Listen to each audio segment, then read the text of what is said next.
हूँ अफरोज मुगल। पेश है आज की अहम खबर शामिल करते हैं। JTI सिंध के डिप्टी इंफॉर्मेशन सेक्रेटरी महकमुद्दीन के मुताबिक सिंध JTI ने एक कामयाब सहरोजा तरबियती इज्तिमा हमारी एक बड़ी कामयाबी है, क्योंकि कायद सिंध हजरत अल्लामा राशिद खान महमूद सोमरो साहिब सरप्रस्त जमीयत उल तुलबा इस्लाम सूबा सिंध ने कहा है कि जमीयत तुलबा इस्लाम सूबा सिंध की नई काबीना जब से आई है, मुझे एक उम्मीद नजर आना शुरू हुई है।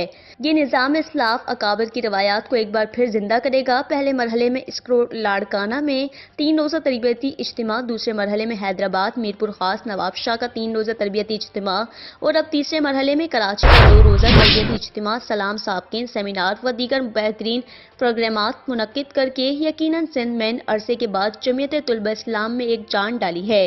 कामयाब तरीन तरबियती इज्तिमात के नकात पर जान जमीयत तुलबा इस्लाम सिंध के सदर जनाब नईमुल्लाह लगारी साहिब और जनरल सेक्रेटरी जनाब सैयद जाहिद शाह हाशमी साहिब और उनकी पूरी टीम को मुबारकबाद पेश करता हूँ। मज़ीद खबरों और अपडेट्स के लिए देखते रहिए जस्तुजो न्यूज। हमारा पेज लाइक कीजिए, कमेंट्स कीजिए और सब्सक्राइब करके बेल आइकन को प्रेस कीजिए ताकि हर आने वाली नई वीडियोस आप तक पहुंच सके।